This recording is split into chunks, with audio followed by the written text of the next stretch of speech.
Thank you for joining this session on the topic of good work and character. This professional development session is going to cover the relationship between the Good Projects framework of good work and how we see that relating to a couple of different character frameworks, as well as giving us the opportunity to think about what good work and character can look like in our practice as educators. Let's dive in. So as you probably know, if you've made it this far into our professional development series of sessions, our Good Work Framework has three components. First, excellence, so technical proficiency, engagement, meaning a sense of connection or purpose with the work that we do, and then finally ethics, where ethical conduct would be thinking about the social responsibility that we each have and how our work impacts other people, whether those are close to us or far from us. But what is the relationship between good work and character? Character education is a big movement right now in the education field, and we often hear the term character education or the word character thrown around a lot in these types of settings. What is the relationship that we see on the project between good work and character? You might want to ask yourself, when you hear the term character strengths, what examples come to mind? What strengths are important to you and your learners?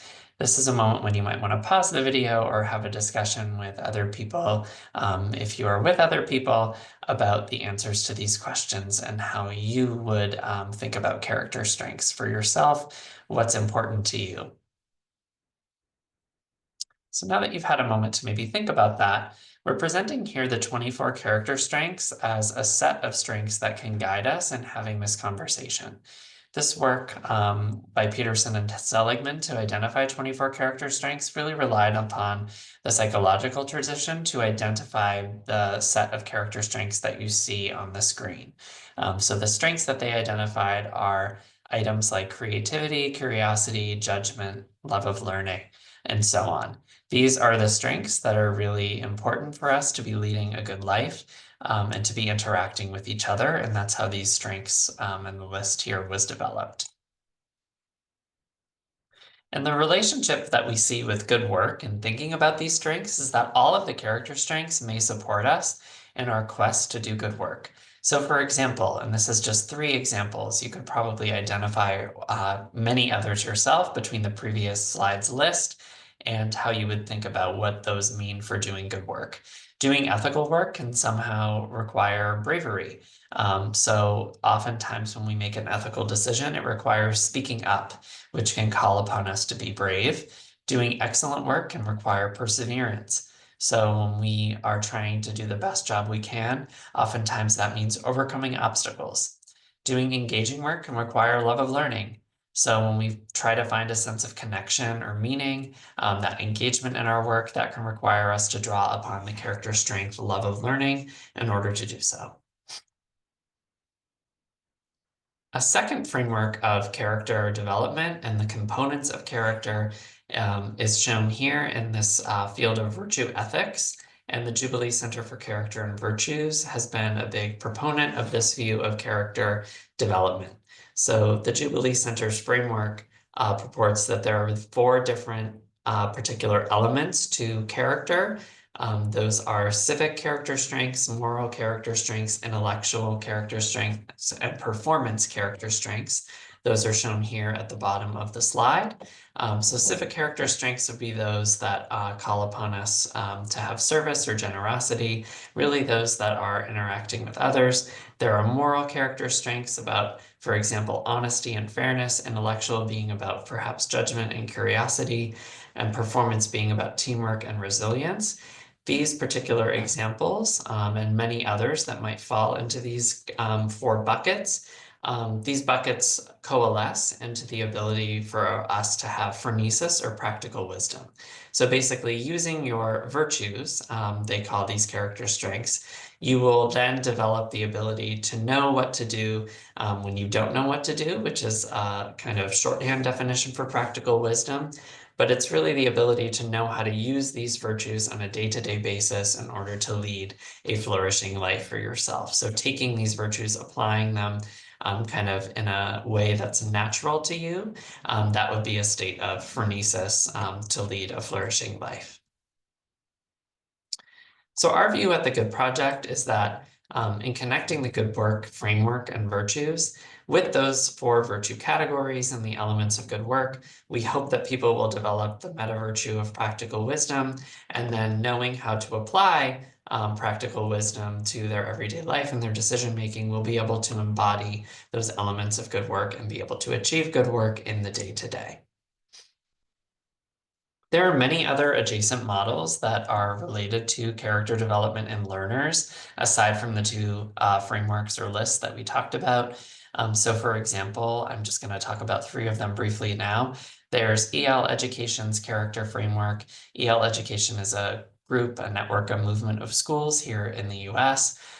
They have this character framework with contributing to a better world at the center, learners being effective and also ethical people, surrounded by purpose, belonging, and agency, and so on. There's also the CASTLE framework around social emotional learning, which again is adjacent to character. Social emotional learning is not the same as character, but has some elements such as responsible decision making, self-management, self-awareness that we would consider also overlap in certain ways with certain virtues. For example, responsible decision making might involve a sense of fairness sometimes. And then the OECD's Learning Compass is really about competencies. This you can see at the center, but also attitudes, values, skills, and knowledge. And these also might be called upon in relation to character strengths and a learner embodying these particular competencies. So now I just want to give you the chance, as somebody watching this video or somebody talking about these topics with a group of colleagues, perhaps, or fellow learners, if you look back at the 24 character strengths and the 4 virtue categories that we presented, the 24 character strengths from Peterson and Seligman, the 4 virtue categories from the Jubilee Center, you might want to think about these questions. What resonates most to you as an educator today? What feels particularly challenging, and what might be missing? So think about how this relates to your practice as an educator. What challenges might you be encountering in the field? And then also, what do you feel might not be represented in what we've talked about so far in the conversation? So you might want to pause the video here and have that reflection or conversation. Moving on, we want to think now together, what does it look like in schools and other learning environments to really be embodying character education? So character education is, and this is a definition taken from Berkowitz and his colleagues, it is the intentional attempt in schools to foster the development of students' psychological characteristics that motivate and enable them to act in ethical, democratic, and socially effective and productive ways. So this is a really powerful definition and one that has been influential in the field, and you can see there's several components to it. So again, these psychological characteristics, this idea of motivating and enabling people, and then also acting kind of in the end, acting in ethical, democratic, and socially effective and productive ways.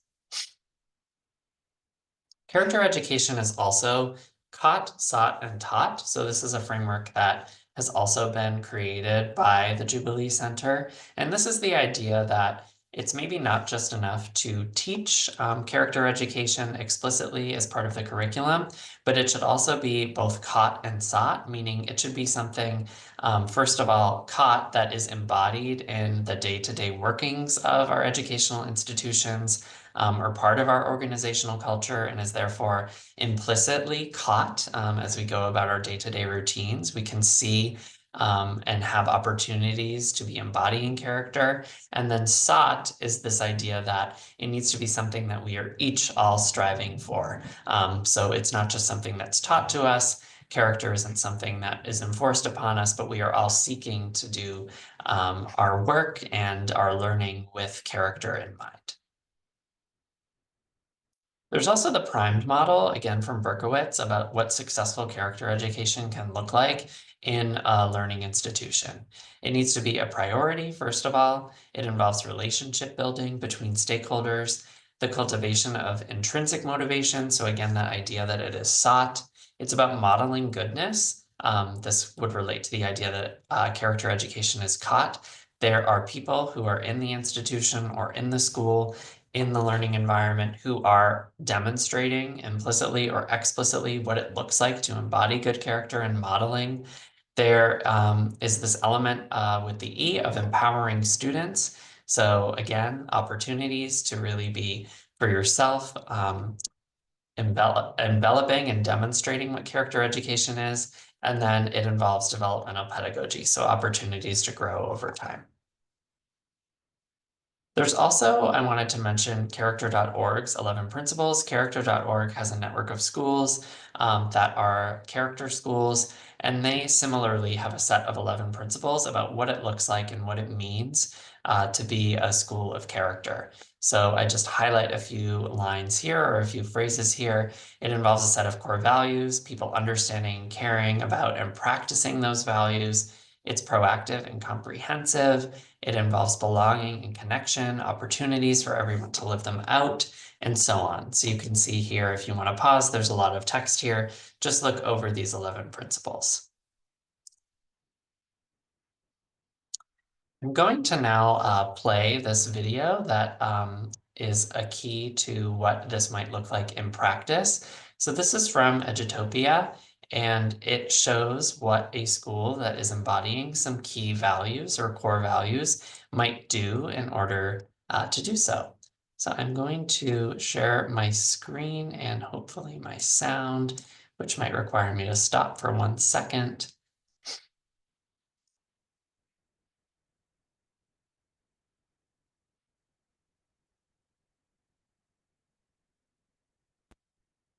Okay, so I will play the video and give you a chance to look at what this looks like in practice. So Carrie Ann, what does conveys mean? Conveys means how he shows. Awesome. And speaking of showing, we're going to talk about how you plan on showing your community commitments today. Because we have community commitments at our school, we're really pushing our students to be their best self. Because in addition to the academic achievement that we want our students to reach, they also have a foundation for character development. What community commitments do we need to show?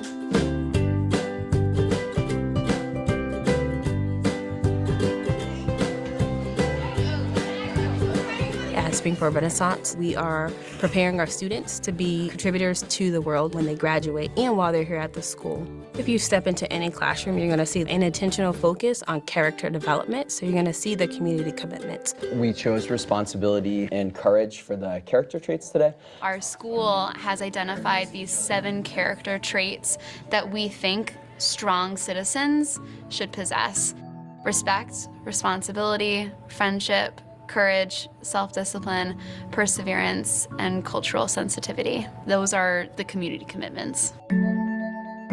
We can have the courage to take the responsibility, to take the information that we learn in school and try to apply that into our own lives. The community commitments allow students to get involved in the class because they're supported by this community of respect and friendship.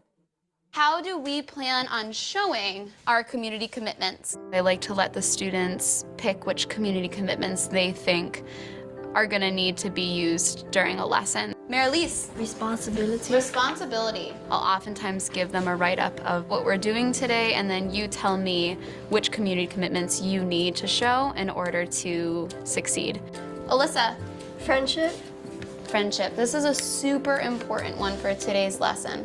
They'll say, you know, I think I'm gonna be working with somebody, so I need to show friendship. And from there, I ask them, well, what does it look like? What does it sound like to show friendship today? It's so important to ask students to help them understand what your expectations are. Kevin. If you're disagreeing with someone, you can be kind about it and not be rude. So often teachers are like, okay, you need to show X, Y, and Z. But students are left trying to figure out, well, what does she want me to, what am I actually supposed to do? How are we gonna show perseverance in using up that entire time? Naeja. We want to add more and revise more. So we wanna make sure we're going back and adding. Questions? All right, let's begin. They help us learn because it keeps us in a very safe environment and a more kindly, friendly environment. so we can all learn. We can all use each other as our learning tools. Let's take a second to go back to our community commitments. You're showing respect because you were listening to the other person when I was talking, even though I took up the whole time. Community commitments exist to remind students of here are 7 character traits that will allow you to be successful within our school community. Alyssa, She gave me some cool feedback. She said that maybe I could like add less details and get where I'm trying to get to. I personally love the community commitments. That's my favorite part of teaching at Renaissance specifically because I think it just makes character building so real. She wasn't being rude, but she was telling her respectfully.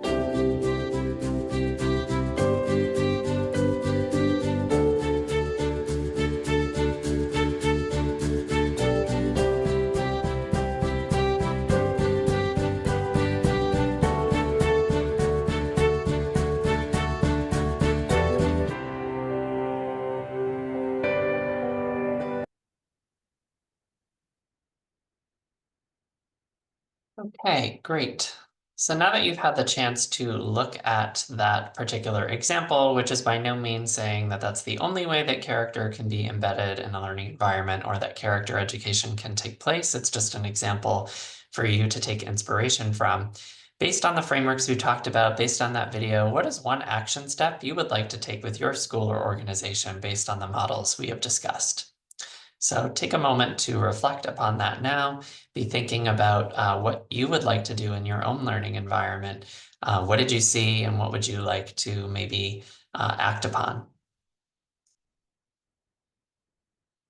And we like to finish with a thinking routine from Project Zero. So this is our classic I used to think, now I think. So you might want to complete this based on what you heard in today's session. I used to think, and now I think, based on our discussion of character education today. Thank you so much for joining us and hope to hear from you with your learnings and any questions.